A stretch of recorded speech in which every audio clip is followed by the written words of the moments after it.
Hey, this is Matt from scumhive.com, and today we're going to do 5 unsettling considerations about the original Star Wars trilogy. Number 5.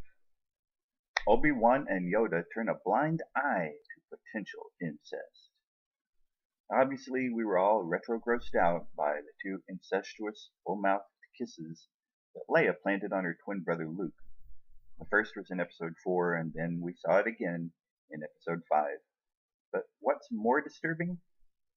Well, they were clueless about the fact that they were siblings. Yoda and Obi-Wan weren't. I mean, don't they keep their force vision on the twins all the time? Yoda even admitted in The Empire Strikes Back, "This one a long time I have watched." I was going to do that in Yoda voice, but meh. We know Obi-Wan spent the last couple of decades on Tatooine specifically to keep tabs on Luke. So he must have at least felt a disturbance in the Force when those two started smooching. This really begs the question, at what point would the last of the Jedi Council have intervened? Surely they would not have allowed Luke to boff his sister. I mean, that's a crime you could get disintegrated for in certain parts of the galaxy. Number 4, rampant slavery everywhere, but especially among the droids. The droids are slaves. We all know that. It's all but spelled out. For us to recognize their slave status, all we have to do is consider 2 points: whether or not they are sentient beings, and how they're treated in the films. They're certainly portrayed as sentient. They're not just tools or walking calculators. Throughout the series, they are clearly shown to be self-aware and able to express emotion. They know fear and excitement. When they do good, they're recognized and praised. They're also threatened and harassed, and at times even tortured, like that scene in Return of the Jedi. They're kidnapped, they're traded, they're held with restraining bolts, and their kind are excluded from certain locales. But if we were to draw a comparison between the Galactic Empire and America during its era of slaveholding, the Civil War, and before then, we should, in theory, be able to find at least one place where slavery isn't allowed. One world where the droids are recognized as the sentient beings they are, who have inalienable rights. But this place doesn't exist in the Star Wars galaxy.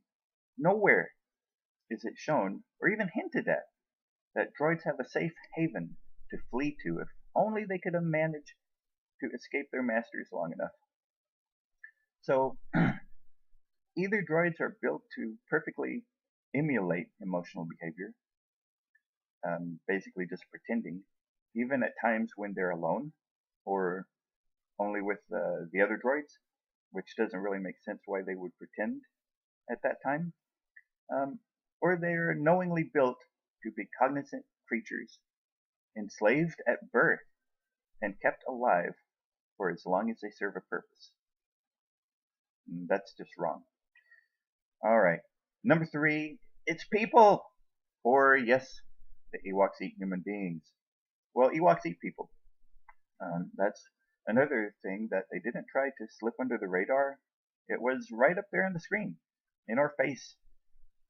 The scene where Luke, Han, and Chewie are tied up to roasting poles as the Ewoks fan the flames of their barbecue fire is, admittedly, played out comically.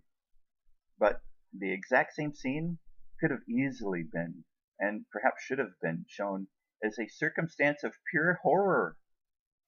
The boys are about to get stripped and cooked, possibly alive, then consumed in a feast of teddy bears. Number 2, C-3PO has been psychologically brutalized. He is so brainwashed, he doesn't know what to do with himself. His mind has been wiped, at least once, at the end of the prequels, and he's obviously a bundle of nerves due to years of psychological maltreatment. Ironically, the Ewok Feast of Human Flesh was in honor of C-3PO, one of the most used and abused droids shown in the whole series. Han Solo constantly putting him down.